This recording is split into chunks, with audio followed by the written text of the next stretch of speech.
Gonna go to another class with Jesus. We've been back in school with the Lord for the last couple of weeks, and I want to introduce you to your next class, the philosophy of knowing the Savior. The philosophy of knowing the Savior. When I was in undergraduate school, I was a part of a program at Kentucky State known as the Whitney M. Young Honors Program. It was a program designed for those that decided to either do one of two things. One, to pursue all of their liberal studies requirements and do it on a higher level. Or number two, for those who are majoring in liberal arts, to be a part of this and learn the classical way of study within a college context. One of my favorite classes, even though for a little while it got on my nerves, was actually our seminar class. And in the seminar class, we learned about the major religions of the Eastern and Western world. We learned about Greek philosophy. We learned all kind of different things within the class. And being a part of this college, this program, allowed me the opportunity to go to what was known, and I believe they still do them, different honors conferences. Where at these honors conferences, you had to prepare an idea or a concept and present it before your peers from different schools on different things that you have learned and researched. They could range from the philosophy of the Greek thinkers all the way to how did the impact of the Black Panther movement influence the entire United States in an overall context. And the funny part about that was, if you could believe it, the person that made that presentation was not a black person at all. You could find all kinds of things at these honors conferences, in the seminar classes, but the one person that very, very much impressed something upon me was the thinker, or better known theologian, historical theologian, Thomas Aquinas. Thomas Aquinas was kind of unveiled to me within the class context, but as I think about Aquinas, I have to think about somebody else. A friend of mine who unfortunately died way too young and was one of my classmates, one of my favorite people in the world, Joy Price. Joy and I would sit in class and try to get through these long 2-hour classes by amusing each other from time to time. You see, when you sit in a long class and you're in a tight, confined space, if you are getting bored, you find ways to keep each other awake. And so we used to write little notes and say, is this the most boring thing you have ever heard in your life? And I would write back and say, absolutely. Sometimes we poke each other just to make sure that we stay awake. Because if you sit long enough and hear so much information that it gets on your nerves, you will fall asleep. That's why I remember being in church growing up, that I couldn't stand being around an hour and a half long sermon because I would fall asleep on my grandfather's shoulder. Nevertheless, when you sit in class that long, you got to process all this stuff. And what I discovered was Joy was probably one of the smartest people that I ever met. And at an honors conference, she took the ideas of Aquinas and she broke them down in such a way that everybody was in astonishment. It was simple, it was clear, it was concise. The idea was about proving the existence of God. That was the one thing people remember about Aquinas. Aquinas didn't prove God's existence by just reading the Bible. He proved it through a philosophical approach and using postulates and ideas in order to prove God's existence. He calls God the unmoved mover.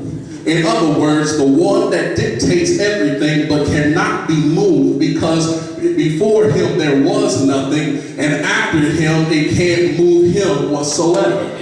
God is who he says he is, even through our faith and philosophical approach.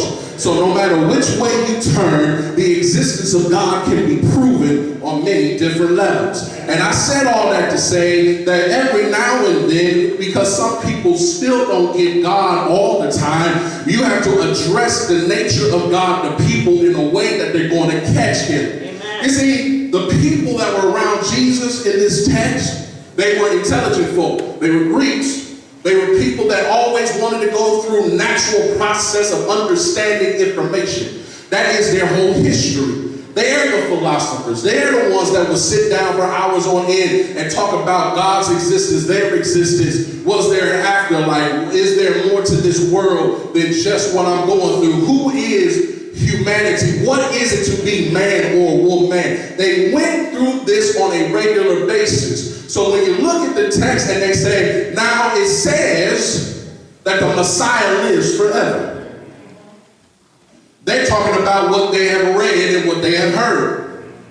So for Jesus to make a statement about that it's time for me to go up, and if I be lifted up from the earth, I'll draw all men unto myself. They raised a logical question. We have read that the Messiah lives forever.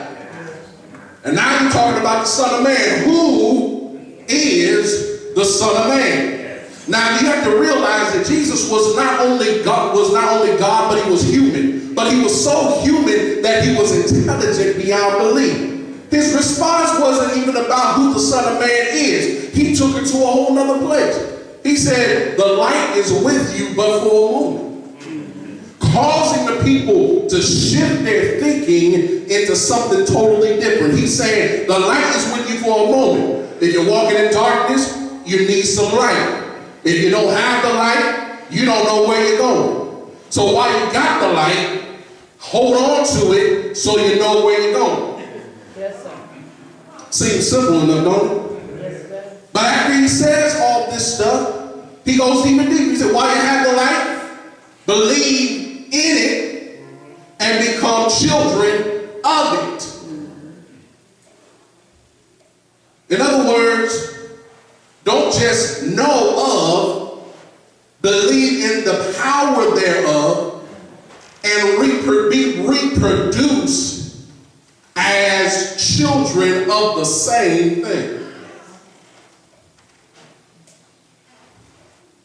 What is it to be a disciple? Is to follow after somebody's thinking, ideas, concepts. What is it to be a child? You have been birthed and you carry the same DNA, right? So to be children of the light, you must what? Be reproduced and have the capabilities of that which is giving you birth. So what he's saying is, while I'm here, you need to get hooked up. So when you are fully birthed, you will carry what I have given you. Okay. And after he said all this, funniest thing in the world, he said all this stuff and then he what? He hid. Or he departed from their view. Now the next thing you see is that they saw everything he did and they still did not believe. They saw the miracles. They saw people being healed. They saw people getting fed. They saw all this stuff and they still did not believe. Now, they had evidence before their eyes and they still did not believe. Nobody had to describe it to them. Nobody had to say, this is my eyewitness account. They didn't do it. They were witnesses and did not believe. I'll take it a step further. They were probably beneficiaries of what Jesus did and still did not. That's terrible, isn't it? Amen. To actually witness stuff and you still don't believe? You saw with your own eyes 2 fish, 5 loaves of bread, and you saw it multiply, and you still don't believe.